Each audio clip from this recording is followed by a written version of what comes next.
Passons maintenant au cinquième des mouvements de la ligne éternelle de la croix comme le chemin de la vie, tandis que nous allons parler, après Jacob, de Joseph. Joseph dont l'histoire couvre 13 longs chapitres de la Bible, à savoir du livre de la Genèse. Vous l'abordez au chapitre 37 et vous allez jusqu'à la fin du livre de la Genèse en étant toujours occupé de l'histoire de Joseph. Je le mentionne ici car cela seul indique à quel point la chose est importante. Nous ne traitons pas maintenant d'un petit incident, d'un personnage ou d'une caractéristique mineure. Il y a quelque chose qui est très important pour Dieu. Or, comme dans chaque autre cas, nous ne pouvons pas apprécier la vie de Joseph tant que nous ne sommes pas capables de mettre notre doigt sur sa fonction spécifique. Car la clé de la vie de Joseph n'est pas ce que Joseph a fait, ce ne sont pas les péripéties de sa vie, à savoir qu'il était le préféré de son père, qu'il ait provoqué la jalousie de ses frères, qu'il était mis dans une citerne, vendu pour l'Égypte, impliqué dans l'intrigue d'une femme et jeté en prison, qu'il ait interprété différents songes, qu'il ait été élevé et fait second dans le pays, qu'il ait stocker le blé en prévision d'un temps de famine et sauver le pays. Ce sont les incidents, mais ce n'est pas la fonction. C'est l'histoire. Mais la signification véritable est à l'intérieur de l'histoire. La fonction est ce but principal que Joseph a servi, et c'est ce que nous devons découvrir. Aucun d'entre vous, ne pense que la délivrance de l'Égypte et du monde de la famine fut une explication convenable de l'histoire de Joseph. Absolument pas, vous en convenez. Tous ces 13 chapitres ne sont pas écrits juste pour nous raconter que Joseph a de son temps sauvé le monde de la famine. Bien sûr, il y a cette interprétation qui est parfaitement juste et vraie, qui fait de Joseph un type de Christ, peut-être un des plus parfaits types de Christ dans l'Ancien Testament.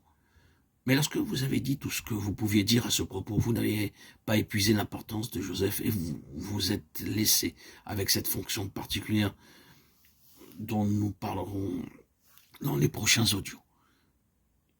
Pour en revenir maintenant à ce qu'a fait Joseph, regardons donc cette chose de plus près. Jacob, aussi connu comme Israël, l'homme, le fondateur de la nation, la pierre angulaire en type de la maison de Dieu, était vieux, très vieux, dans les 130 ans, un homme brisé et affligé. Non seulement dans le sens dont nous avons parlé, brisé à Péniel par la main de Dieu, mais à présent brisé par d'autres moyens. Un homme déçu et triste. Quand Pharaon lui demanda quel âge il avait, il répondit « Les jours des années de mon pèlerinage sont de 130 ans. » Genèse 47, 9. En effet, pécheur désappointé, ou en un mot, un échec, c'est le résumé de la vie de Jacob, tout à la fin.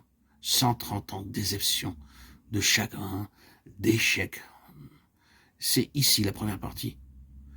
Et la seconde est, pour en revenir à Joseph, la fratrie de Joseph, qui représentait la maison d'Israël dans un état spirituel très très bas, très pauvre, à ce moment-là. Lisez l'histoire et vous trouverez chaque caractéristique et chaque trait malheureux dans ces hommes, dans ce qui est supposé être la maison de Dieu. Des divisions, des querelles entre eux, des jalousies, des envies, de la malice, de la suspicion, de l'intrigue, de la tromperie, des préjugés, de l'avarice, de la haine, de la déloyauté à l'égard de leur père, de l'infidélité à Dieu. Et pour couronner le tout, le meurtre. Vous n'avez qu'à franchir d'un bond tous les siècles jusqu'au temps du Seigneur Jésus. Et vous les trouvez tous dans les fils de Jacob. Toutes ces choses sont là, entourant le Seigneur, conduisant jusqu'à son meurtre. Et pourtant, vous voyez, ceux-là sont supposés être la maison de Dieu, la maison d'Israël. Voilà les fils de Jacob, les fils d'Israël.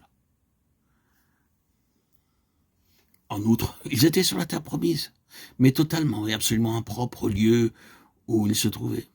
S'il n'y a jamais eu de démonstration d'incohérence avec la profession, ils donnaient cette démonstration.